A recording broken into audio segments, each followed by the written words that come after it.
Hey fans, viewers, and listeners, welcome to another exciting episode of Fight Insight Podcast. I'm your host for today, Raine Cruz, also known as Ringside Raine, ring announcer for Up Next Fighting. And with me as always is Timmy B. Today, we will speak with the Fight League Atlantic Submission Kumite champion, Sarah Swayback Wilson. Sit back, relax, and enjoy. Tim, hit it! Ladies and gentlemen, welcome to the Fight Insight Podcast. Ringside Raine, we are back for another episode. Very excited, Raine, because my next guest, I had the pleasure of watching her compete just this past weekend and claim her fourth championship in a row at Fight League Atlantic Submission Kumite 6. Raine, and when she won, I did the Booker T four-time champion. I love it. Here we go. Our next guest just became the four-time Submission Kumite 6 champion at Fight League Atlantic. She is a Brazilian Jiu-Jitsu standout on the Canadian scene and has been competing all over the place, showing people what hard work and dedication can achieve. She recently appeared on Eddie Bravo's Medusa 5 on UFC Fight Pass. So you can go still and check that out and see her compete there. She had an excellent victory. She also had an excellent celebration. She played it up to the camera. I love it. Every time she walks to the cage or to the mat, she's dancing. It's such a positive spirit she brings. She dances her way every time with a smile, positivity. She's inspiring people all around the world. Raine, bring her in. Please welcome Sarah Swayback Wilson. Oh, that's awesome. Yes. Hey, guys. Yeah. The champ is here. Sarah, how are you? I'm doing awesome. How are you guys doing? Not bad, not bad. You are out in, where do you live? Where are you located? Cape Breton, Nova Scotia. Very, very We're nice. just a little island out here. How many people live on the island? Do you know? I don't know, but not a lot. I would guess maybe 50,000, maybe something around there. Wow. It's a small community. People got very mad at me on the podcast, Sarah, before when someone asked, was it, who asked me how many people live in Canada? Was that Drickus Oh, it was Drickus Duplessis, yeah. So the UFC champion, at one point, he asked me how many people in Canada. I had no clue. And then people were killing me in the comments saying, how come you don't know how many people? Sarah, how many people live in Canada? I don't know. I'm going to guess 9 million. Close? No, I don't think. Okay, I forgot again, but it's fine. But I don't think you're close. I think it's the same. It's the same population as California. Raine, how many people in California? Go. I don't know.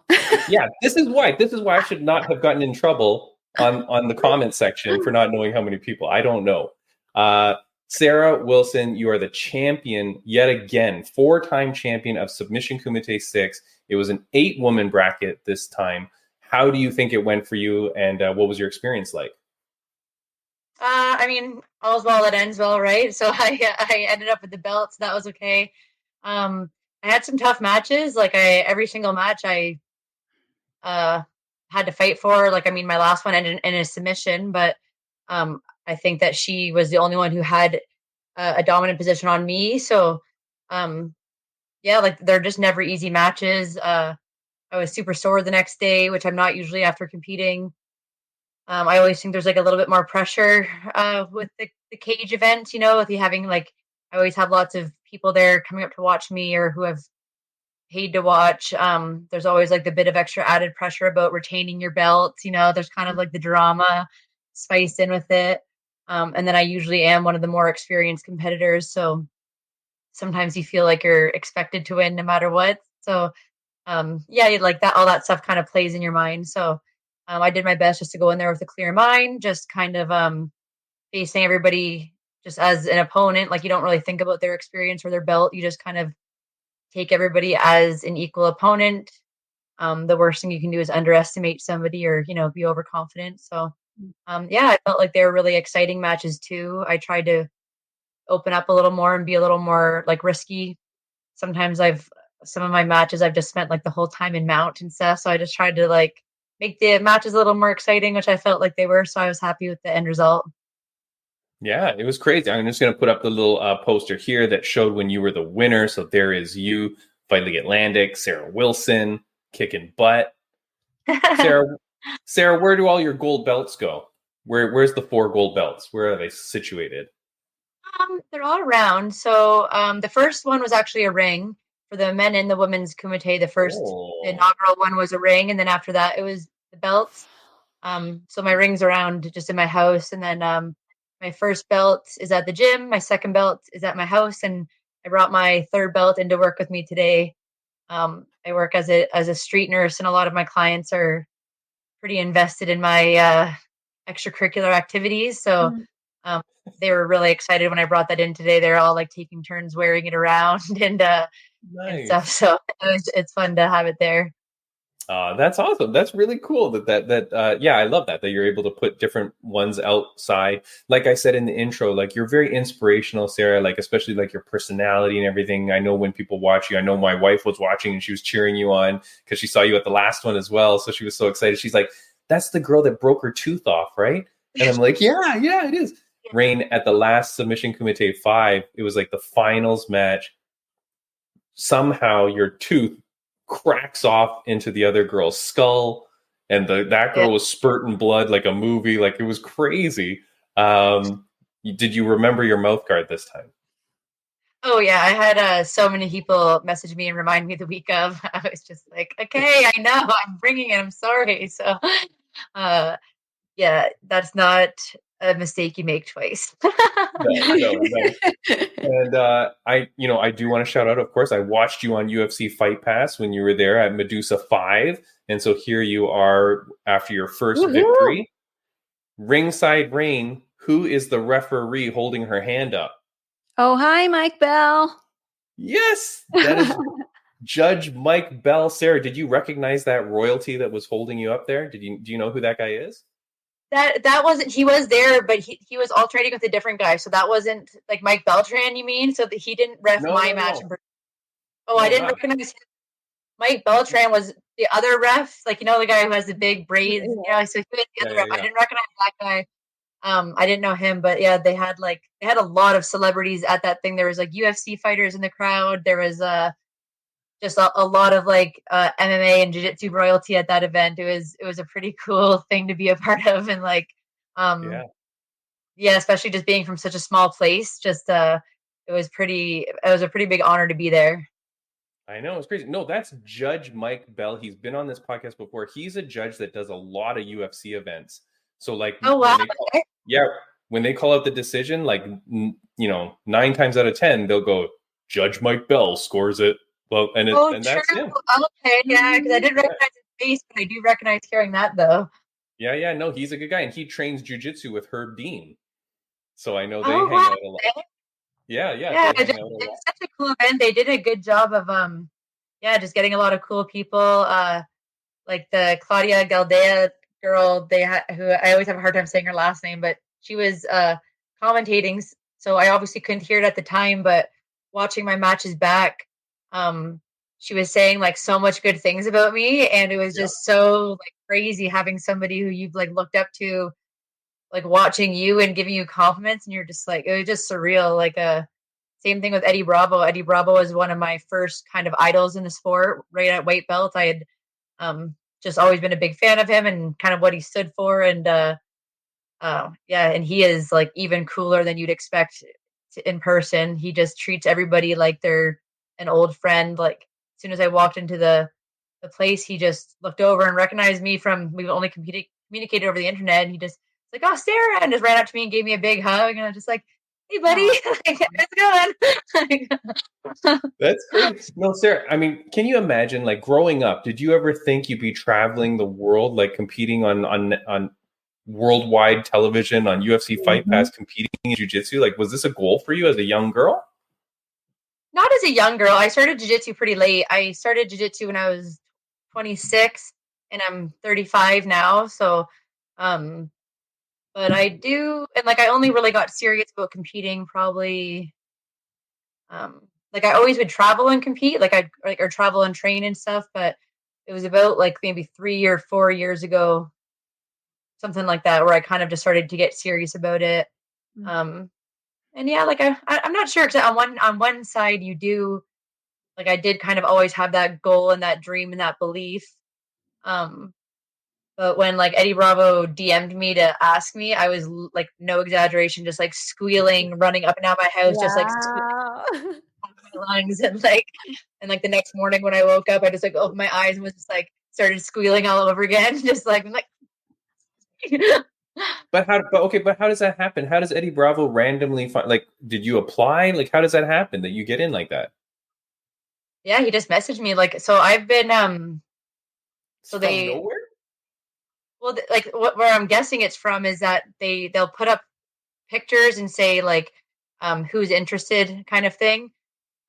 So like I look back in my messages, and I've been messaging Medusa since 2021, trying to get on one of their cards, and they had never like read or opened any of my messages. But on the comments on this page, they'll say that I don't think Eddie Bravo like operates the Medusa page. I think it's like a separate group of people that do that. But on the last, every time they say like, oh, who would you like to see on the next card?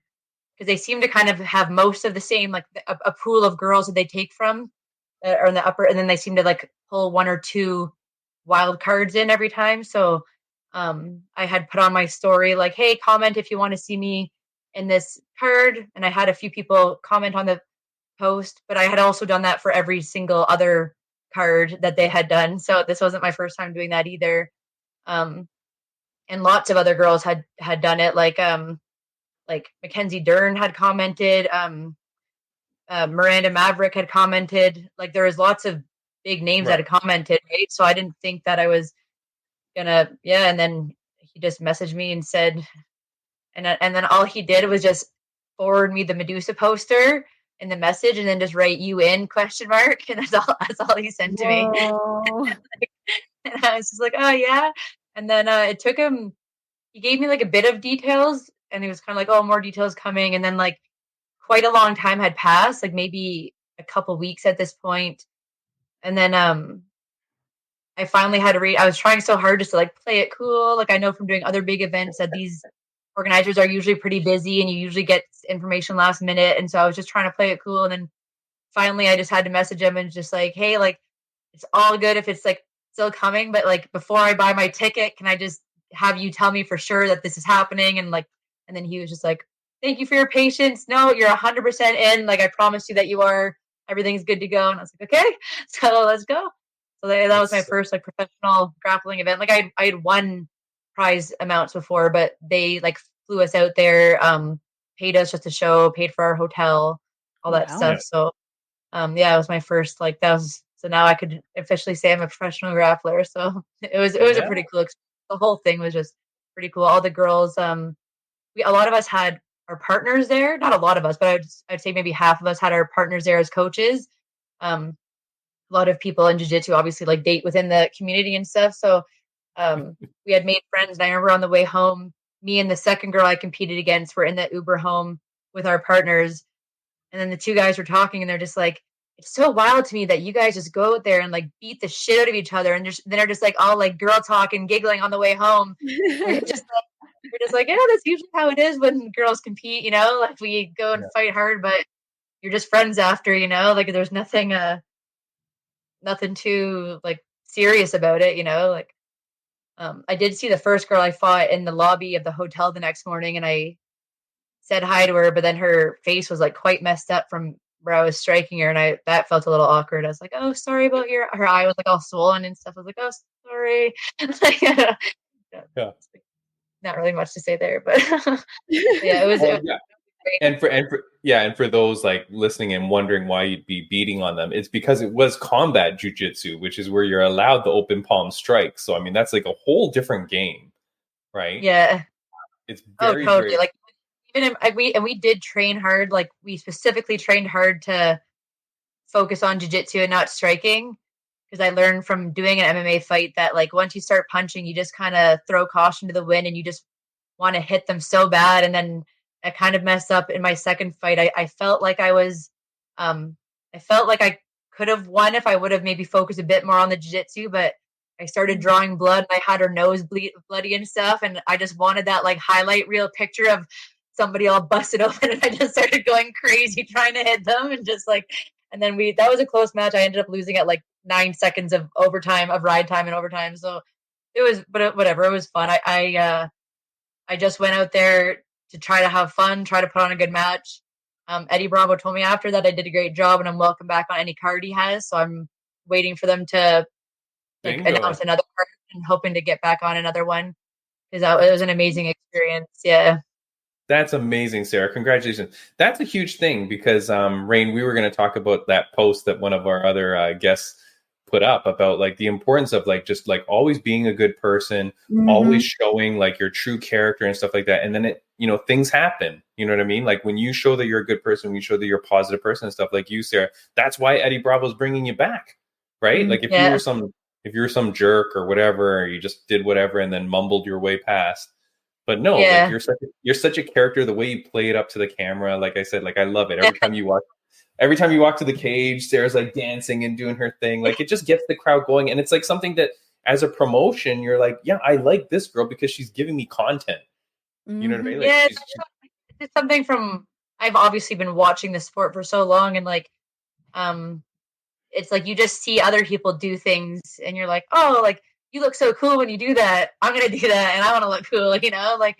So I just, even like on this last one, like, sometimes people will like put their hands up to try to get the audience like yelling. Like I've never really felt comfortable doing that, because I never, like, it seems like I'm like, oh, I don't want them to think I'm like conceited or something. But last, when I was actually just at trials there, ADCC trials.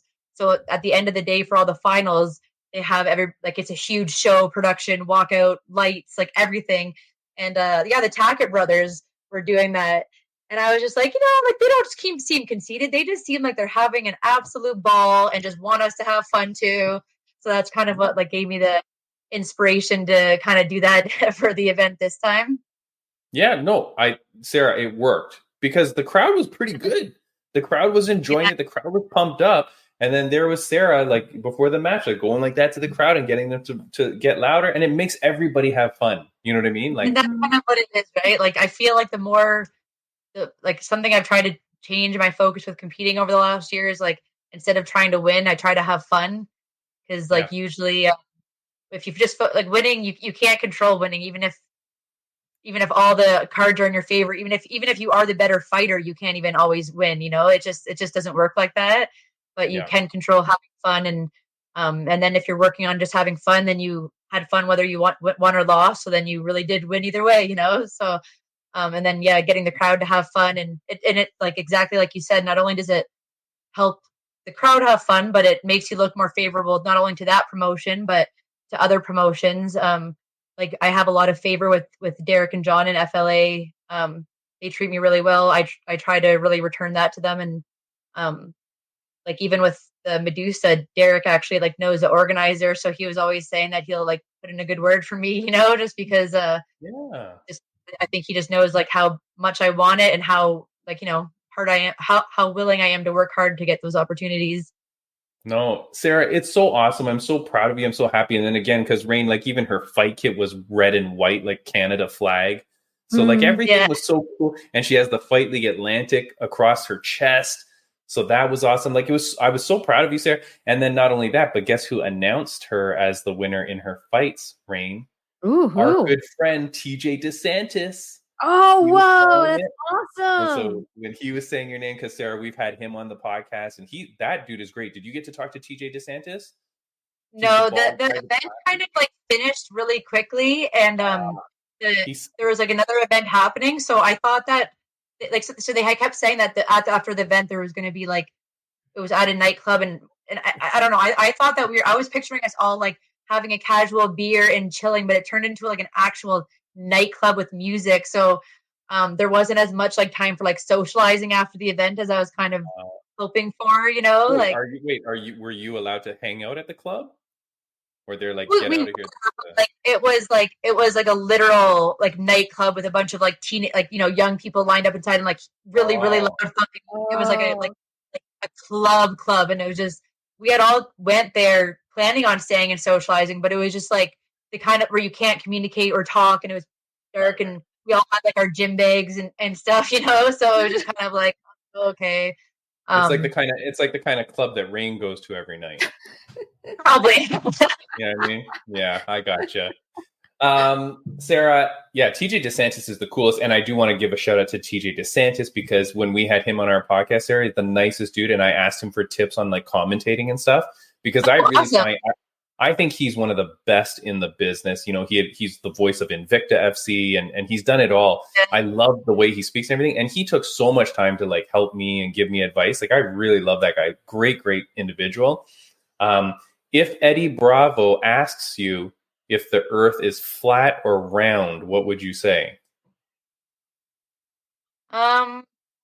I literally told my boyfriend as we were walking in the venue, I was just like, no matter what happens tonight, the earth is flat. Like, because it was our first time going to meet Eddie, and so I was just like no matter what happens, we just say that. The venue went pretty quickly, and like I just really tried to like I saw TJ, I saw Claudia, I saw Eddie. I did obviously chat with Eddie because he was like the organizer and we had to chat, but as like desperate as I was to like want to take like selfies and pictures of everybody, I was like really trying to establish myself as like a professional athlete who was one of them, and just like tried not to like go the fangirl route. I just kind of wanted to be an equal, like just kind of let my performance and stuff speak for myself. So yeah, it was hard. Like, because even at one point I did think like I'm a huge fan of Eddie and I did really want a picture, but like after the event, there was a literal lineup of people waiting to talk to him and take selfies. And I was just like, I don't want to like, I just don't like, I don't know. It just like didn't feel right, you know? Like, yeah. No, you got to play it cool, Sarah. You got to play it cool. Exactly. You know? That's what I'm like. Oh, like Eddie, I'll see him again. We're friends now. Just like drop him a line. There you go. That's the thing. And Sarah, you know what?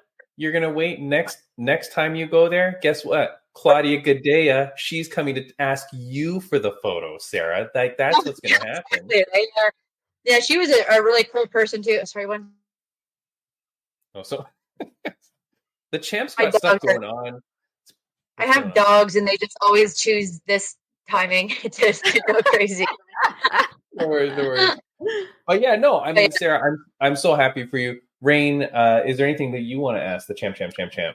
Yeah. So on your Instagram profile, it says you will travel for jiu-jitsu. Do you have any places like on your bucket list that you want to travel to for jiu-jitsu? Well, like my dream in the sport is once you kind of have some notable wins under your belt, they'll pay you to go do like jiu-jitsu camps, you know? So you can like they'll have them in like Costa Rica, Bahamas, Greece, Thailand, and stuff like that. So sometimes I almost feel like I'm trying to get success in the sport, not even for the successes, but just for like those kind of opportunities after. I do have a dream of trying to go to Thailand in the next like year or so to do kind of like go to one of the camps and train there for a bit. Unfortunately, right now, all the big events keep landing in Las Vegas. Like I've been to Las Vegas the last year, so I would love to go somewhere else besides there. but yeah, just kind of taking the opportunities as I can get them. I'm gonna take a couple months off of like heavy competing just to heal my knee up and I'm in my last semester of school right now, but already kind of eyeing up some competitions for later in the year. I just feel like I'm like so close to the top. I just need to like nail like one or two like just like really notable wins, and then I think I could kind of start getting some traction. We're so lucky with Fight League Atlantic because I mean I'm sure you've been to them, you've seen them, like they run really high level events. So when you go to these other places, you just feel like you've done it before. Like even Medusa, like I would say that like the stage and the lights at Medusa were pretty fancy and that commentators, but you were still just like shoved in a little backstage room. Like, you know, you just like, I still think that Fight League Atlantic is just one of the most professional organizations I've ever competed for. And I've competed for so many big ones now. Yeah, exactly. Like and I always try to tell that. And I always say it on my own Instagram page. And when I do my speech, like I just try to always get that across to the athletes that like, if you're, not only is it just a fun opportunity to do, but like if you have any aspirations of doing something in the sport, we're so lucky to have something so big on such a local level.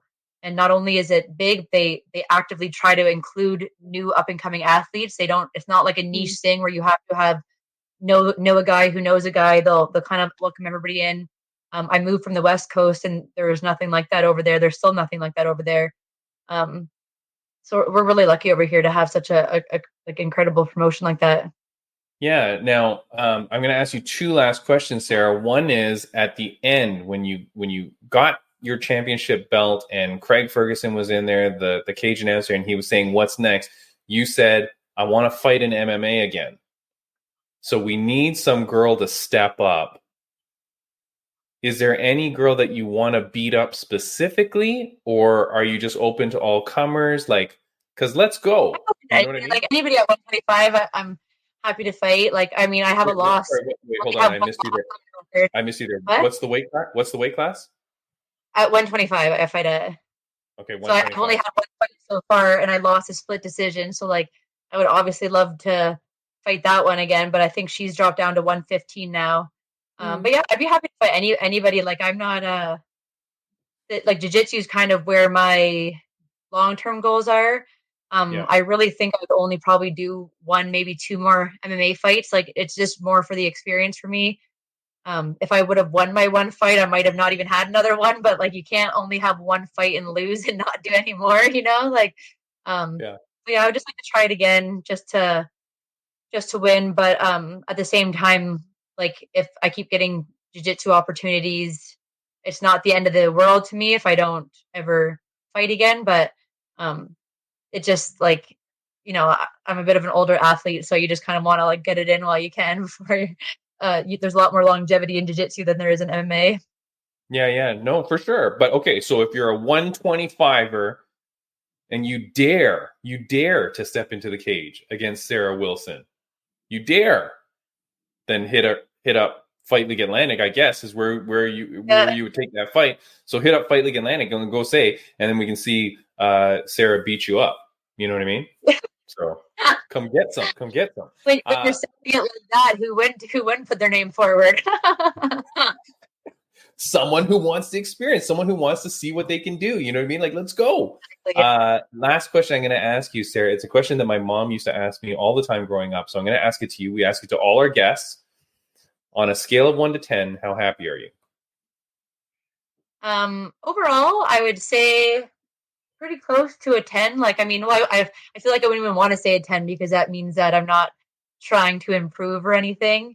I'd say overall I'm rocking like an 8 to 10 on a day-to-day basis.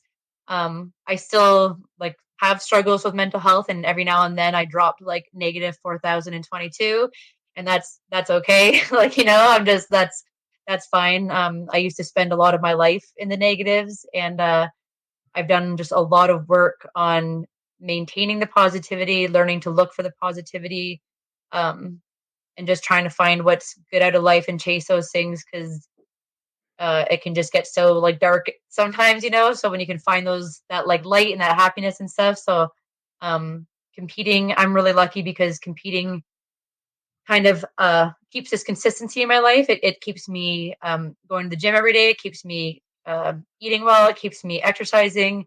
And I find that like I'm just lucky to have that, because when I'm not competing, like even like in the 3 days, I don't have any competitions coming up, and I've been off of competitions for 3 days, and I've ate like my body weight in fried foods and chocolate, and I'm just like, okay, I gotta get myself in order, because like it just goes downhill so fast. Like, but yeah, jiu-jitsu has always just been like that for me. It just helps kind of keep all my edges in neat, and so I'm really lucky to have it. That's awesome, Sarah.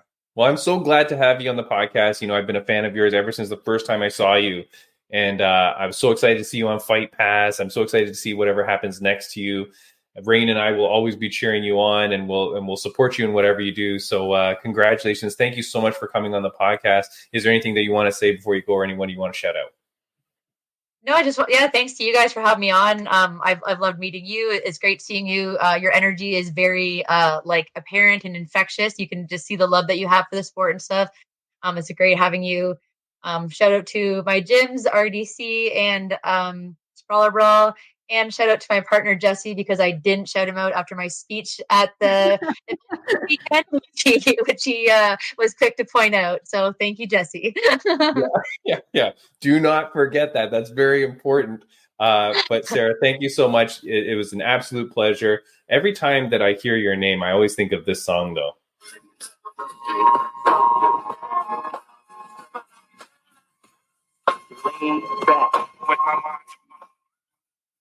I can't hear it. What song is that? Can you hear it? No. not really. Oh my God. Okay. It's the Snoop Dogg song. Because every time he goes, laid back with my mind on my money. But I always think, but in my head, I'm always hearing sway back. Now that is what I'm going to hear every time I use the word. Funny, actually, just random funny story about my Instagram name when I made it. Like, did you guys ever hear of the beer like James Reddy? They have like little sayings under their caps. So back when I was like 10 years ago, whenever I made it, I was with a bunch of girls who convinced me to get Instagram, and I popped a beer and it said Swayback underneath it, and then that's just what my Instagram name was, and it just hasn't changed. Like there's absolutely no thought or reason behind it. Hey, I like it. It's still good. I mean, my co-commentator Dave on the mic was referring to you as Swayback the whole time. So I like it. It's a good name. It became part of my identity now. So that's it. I know you can't get rid of it. That's it. It's over. Sarah Wilson, thank you so much for joining the podcast. We will definitely love to have you back on again in the future, and we will see you soon. And good luck in all that you do. I can't wait to see you all around the world teaching jiu-jitsu seminars. If you want Sarah for a seminar now, go freaking hit her up. Oh, let me put your hold on. Let me put your Instagram at the back. I'll leave this up here for the rest of the show. Swayback, SWAYBACKK. Go find her on Instagram. Follow and support her now. And then when you want your jiu-jitsu seminar, tell your, whoever to hit her up. She'll come down. She'll teach a seminar. Let's go. And she will travel to you. We'll travel for jiu-jitsu. Yeah, let's go. All right, Sarah Wilson, thank you so much. Have a wonderful day. Thank you so much for joining. Thank you. Bye, guys. See ya. I love that she said she will travel for jiu-jitsu because it brought me to this. And I know I showed this to you earlier. This picture right here. You know why I printed this? I have this in my office because that's UFC in Madison Square Garden or at Madison Square Garden. And I told myself I will only go there if I'm working at Madison Square Garden. You will only go to Madison Square Garden if you're working? If I'm working an event, yeah. Sweet. I love it. I'm manifesting this.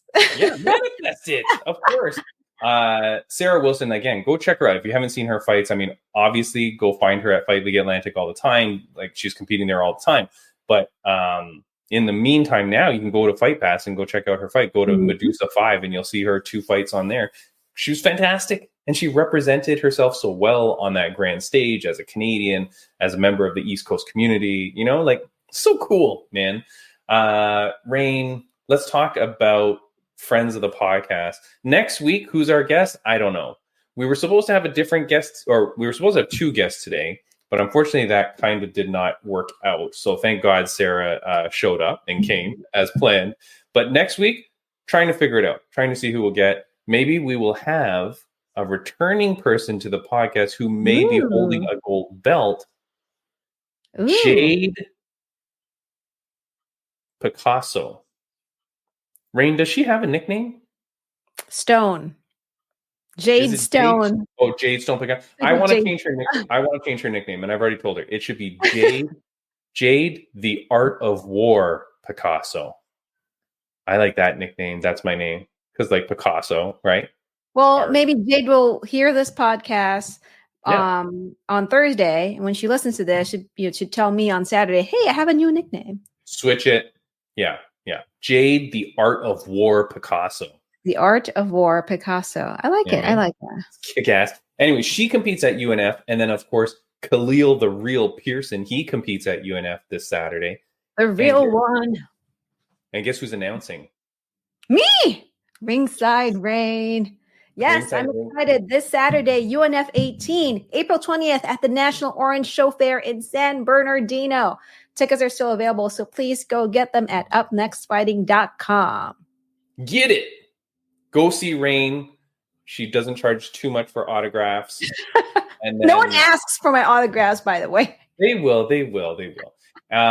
What else do we got? We got some of our friends of the podcast were competing on the weekend. Very important. Bobby King Green. Oh, my favorite fighter of all time, puts on one of the best fights of his career, maybe. This dude freaking kills it. And I'm so happy for Bobby Green. So happy for Bobby Green because of who he is, everything that he represents, the kind of guy he is. When he was on our podcast before, he talked about, because I said, the UFC really loves you, man. They always give you great fights. And he goes, ha, ha, ha, ha. And then he said to his coach, he's like, did you hear what Tim just said? He thinks that UFC likes me and gives me good fights. He goes, no, they always give me like fights they want me to lose and stuff like that. I'm like, I don't think so, dude. Like, that's a really negative way to think about it. Then he gets this fight at UFC 300 against Jim Miller. Again, I could see how in his head he's going to go, but they wanted me to lose because they want Jim Miller to get a win. And, you know, he's been at 100, 200, and 300. But no, Bobby flips the script, even if that was the script. Freaking amazing performance. So Bobby Green, so happy for you, my friend. That was freaking amazing. Fantastic. And yeah, that was a great bout. I remember messaging you like, are you watching this? Do you know my Instagram was lighting up because people were like, Bobby Green. Like they were lighting up. I am going to try to get Bobby Green back on the podcast one day. Like if somehow 17 bolts of lightning hit me at the same time, then I'll hit him up and try to get him on. You know, like I've got to be that lucky. But to have him on once was a dream, but to have him on a second time would be insane. Now, what else we got going on? So next week, we don't really know who we're going to have.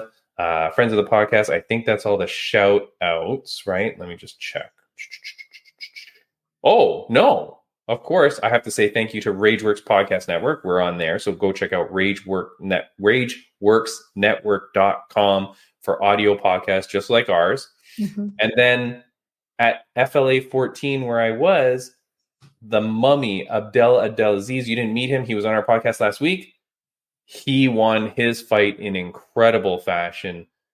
Dude, that guy is an absolute monster. 3-0 in his professional career now. Wow. The guy is not stopping. Brian Bam Bam Barberena and I had him on last week, Raine.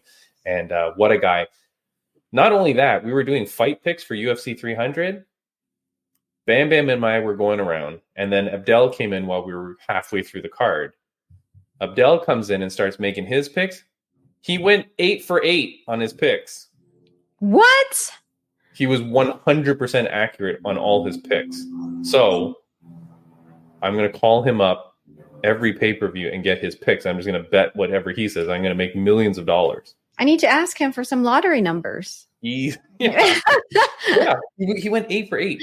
I did beat Bam Bam. I think I beat him 9-7 or something, or whatever the hell it was. But I beat Bam Bam, so that's good.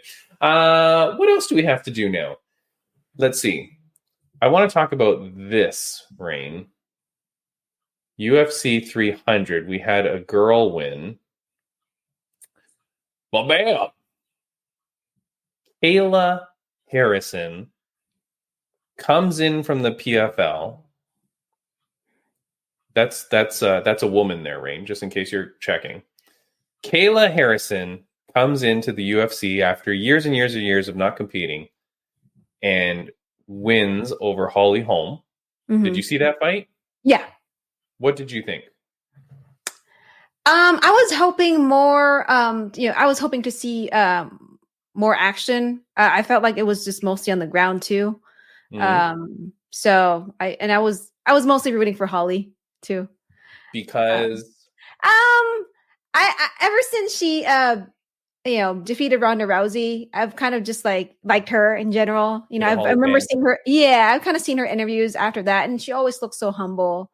So right. I think I'm just more attached to the personality, and I mean, also, I mean, she has the skill set. So, but yeah, when I watched the fight, I just, I was hoping for both of them to kind of get up, but I felt like it was mostly on the ground. Well, that's what Kayla's going to bring to the table, right? Now, Raine, here's my question. She's been not competing in the UFC until last weekend, which was her debut. She is quite the physical specimen. Yeah. Okay. Was that from the press, from the weigh-ins? Yeah. That image. Well, Okay. like or like one of the press things, whatever. Okay. Right. So if you're on audio, I'm just With a showing picture, a picture of a very jacked Kayla Harrison. Raine, Holly Holm has been competing for the UFC since 2015, I want to say. And I'm pretty sure that she was one of the highest tested athletes. Like I remember back in the day, because Holly Holm's got a good physique, very strong herself. She was tested quite a bit by USADA back in the days. Mm-hmm. USADA came to UFC in 2015, and that's when Holly began. So pretty much for the last 9 years, Holly has been under USADA rule, right? Or the high expectations of the UFC. Kayla Harrison has been in wherever, PFL, whatever, right? Wrestling, doing whatever. I would argue that the drug testing in anywhere else is not as tough or stringent as UFC. Okay? Okay. Just go with me. If Kayla Harrison was using any secret juice for the last 15 years, for the last 9 years, while Holly Holm is 100% clean, Mm-hmm.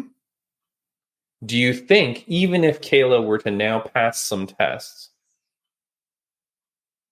do you think that she would still be reaping the benefits of the last X number of years on perhaps some secret juice? I don't think so. Oh. I've never had the secret juice. I love that you're going to argue. So. I love that you're going to argue with me on this. Okay, go ahead. What? What are you going to say? No, I said I've never had the secret juice, by the way. But no, I don't think so. I don't think so. I mean, are you like implying that that's why she kind of like dominated the fight at UFC 300? So to tie this in, Bobby Green, when he lost to Islam Makhachev, he didn't make any excuses. But what Bobby did say is that Islam felt stronger than anyone he has ever competed against. Mm-hmm. And he said, he generally said something along, I'm paraphrasing and blah, blah, blah. Okay. But he generally said, those guys out in Dagestan in the mountains are taking a bunch of secret juice since they're like children. Okay. So sure, you may stop now, but the physiological changes or physiological benefits that stuff might do to you over those years will last beyond after you stop. It might clear out of your system, but your body has already developed or strengthened or whatever. Mm-hmm. You know what I mean? Like, even if it's just something that allows you to continue to do more and more weights and more weights and whatever. I mean, yeah, so then it goes out of your system, but your body, like the muscle doesn't just go away. Yeah. So you're saying you think that if she were to have partaken in anything for the last 9 years, while Holly is 100% clean as far as the testing would show, you think there would be no remnant benefit? I mean, but just by looking at her physique, I mean, obviously it affected her, it's contributed a lot to her physique, right? But like in terms of hold on. We don't know that she was taking anything. Oh, that's the thing. Yeah, we don't know that. Yeah, right? yeah. Okay.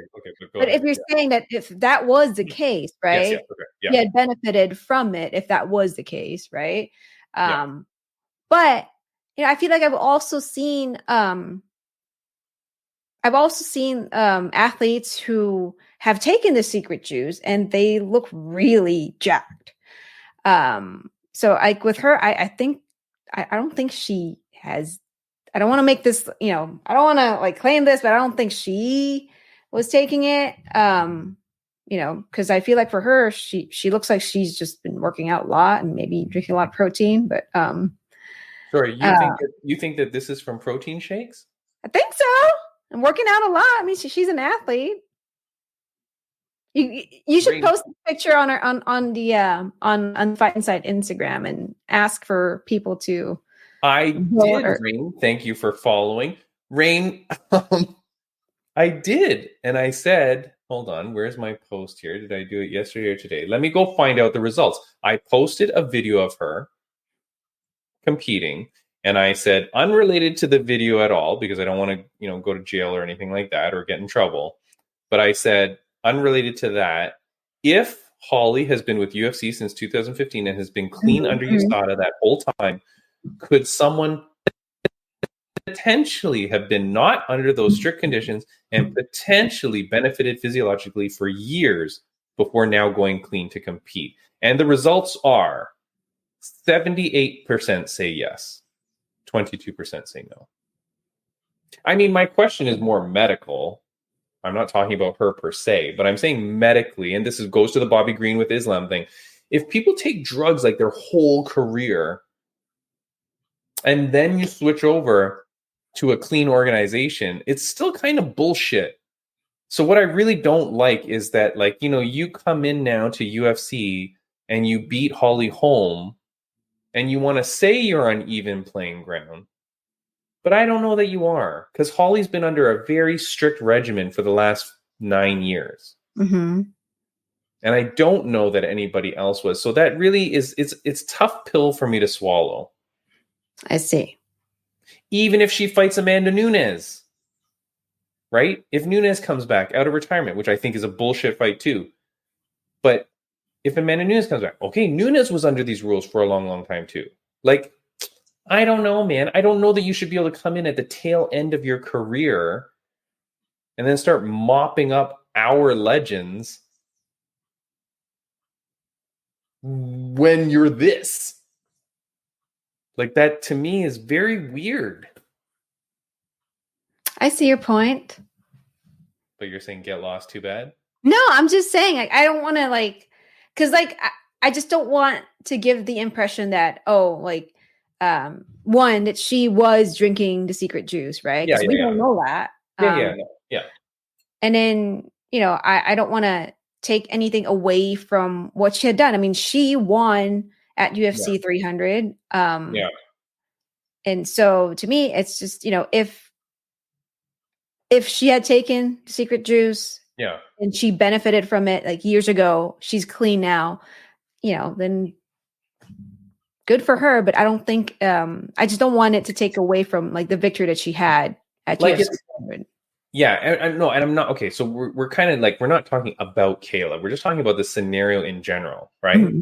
But even if you think something if Holly got injured in the last 9 years, she's got to be very careful over what she takes to get better. Mm-hmm. Mm-hmm. Okay, so let's say she takes stuff that they're allowing that you can get you better, blah blah blah, right?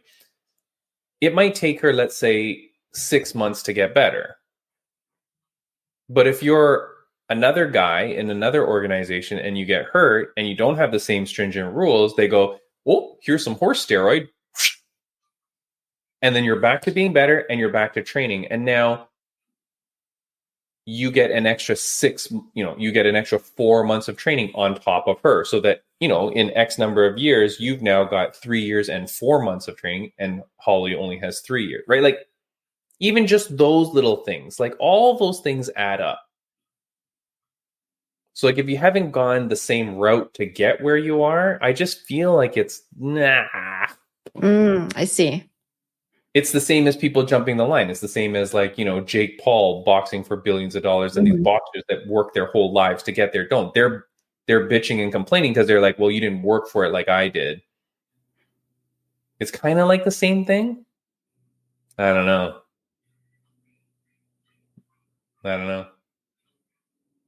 Well, I do know. What? You think that's natural, though? I've never seen anybody that looks like this, guy or girl. She's also flexing hard, though, in that photo. Look at the chest. I mean, good Lord. She also has very nice hair. I'll say that. I mean, her hair is A+ hair. No, in that picture, she's really flexing hard, too. Raine, go flex hard and let's see what we see. No. Do that exact same pose. I'm not an athlete, so I will not get close to that picture. But I do know of a secret juice that you and I both have, and I will be trying for the first time. Yeah.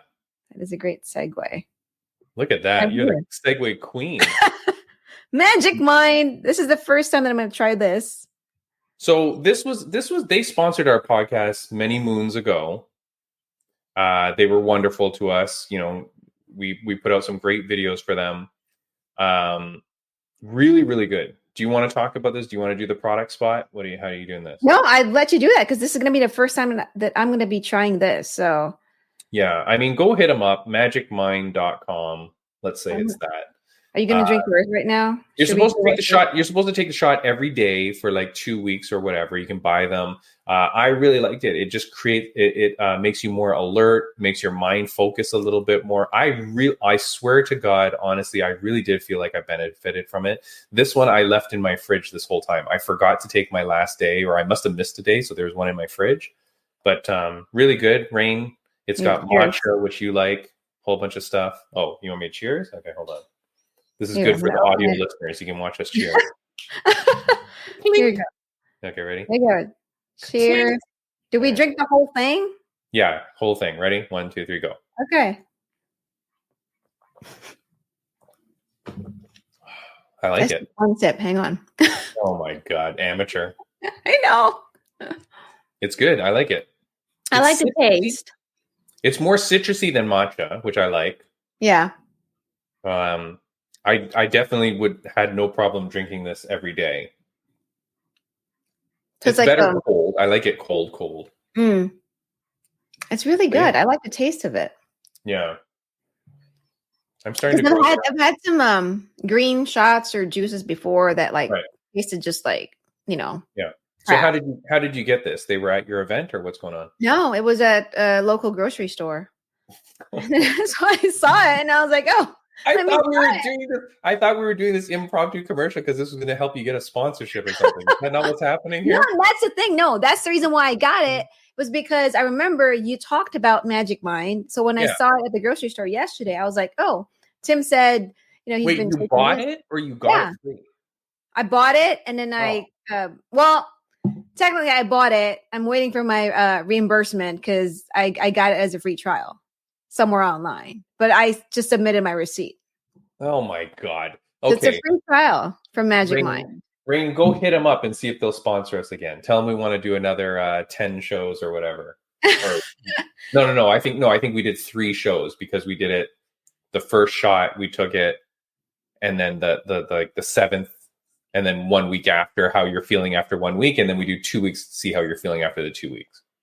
Are you still drinking it? I know I'm not good with shots. You're minimizing the effects. Am I minimizing? Okay. Yeah, your mind should already be blazing alert. All right. Anyways, let's talk about one other thing because we do have a little bit of time. Raine, they posted this after the UFC Atlantic City event. They posted this. Atlantic City Boardwalk Hall attendance was 12,000 people for a gate of 2.18 million. Woo. Right? Very proud of themselves because they weren't in the stupid Apex. Okay. First of all, that card was so good because there's a goddamn crowd. And they make 2.18 million from the gate. Wow. So, Raine, why would UFC not be doing in-person events every week? I mean, that was a fight night. That wasn't a UFC numbered pay-per-view or anything like that. Yeah. So why wouldn't they do, question to you, you're in the business, you're a hotshot. Why would they not do a live event if they can make 2 million every week? Well, I think it just comes down with like logistics, right? And then I feel like most of the planning probably they do it for the UFC numbered pay-per-views, right? Because those are like bigger events, right? So I feel like it's just much easier for them to do the fight nights at the Apex, because it's, everyone's there, because the UFC facility is in Las Vegas, the Apex is in Las Vegas. If they want to step it up, I mean, they could probably go to like a bigger arena for fight nights. But the problem I think would be, then that would mean more planning and more people involved. And I think, with some of the fight nights, I don't know are they all like sold out events? I think that's like the fear too. Like, are they going to sell out like each fight night event? I think that's why they don't want to go to like bigger arenas right away for fight nights. Because I remember. Okay, let me just explain to you. The UFC at Atlantic City was the main event was Aaron Blanchfield versus Mano Fiorot. Raine, I know you don't watch.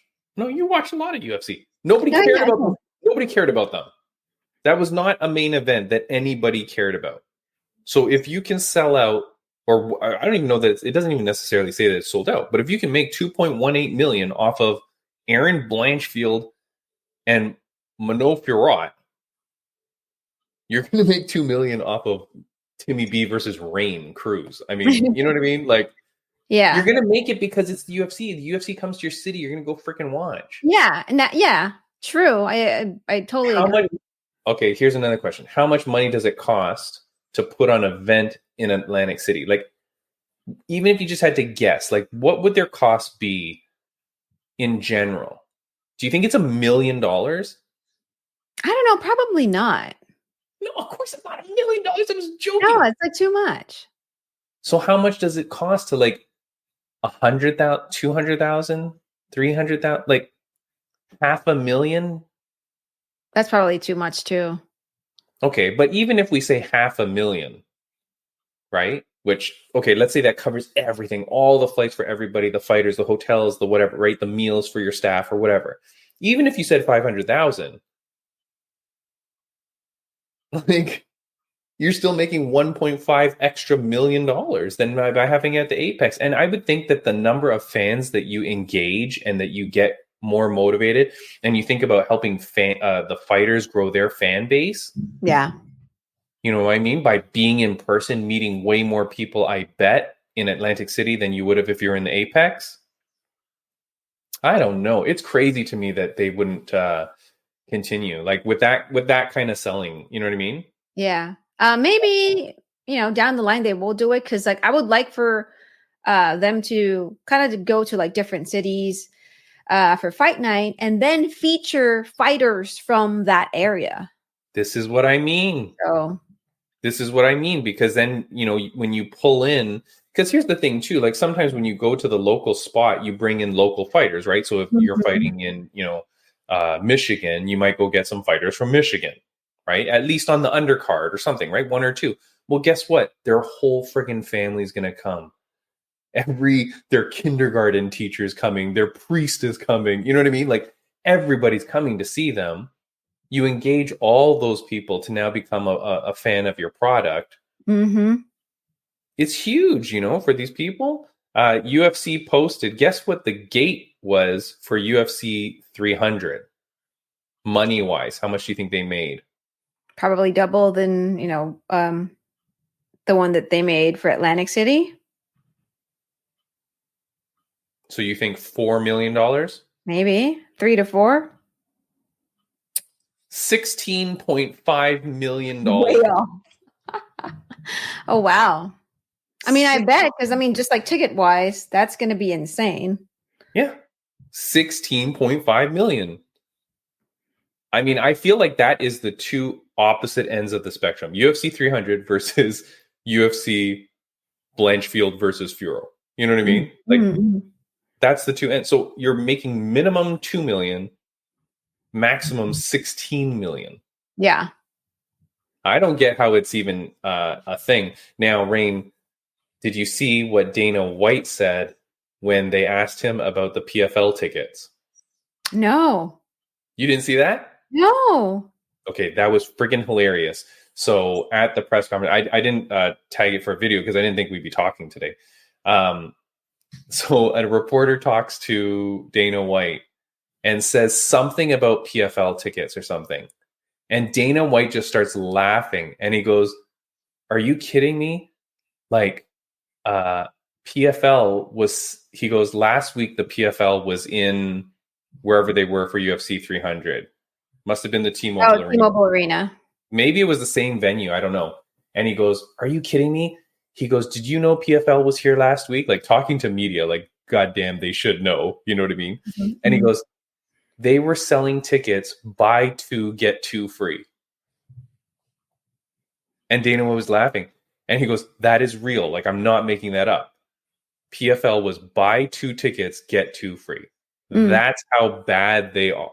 Like, that's crazy, Rain, if that's true. They can't sell tickets. And they can't sell tickets. Can you believe it? Well, I do believe it. It's just that for me, I mean, they're just, they just merged with Bellator, and I think they're just trying to kind of build up their brand. So they're not as established as UFC. So it's kind of like sad that, they have to do that. But at the same time, it's like, if that's their way to like gain, more people, or more following, for PFL and the fighters, I'm all for it. I mean, look, if I lived in Vegas and like my friend tells me, hey, I have like a free ticket to PFL and got nothing to do, I'll go. Maybe. I mean, unless you're busy.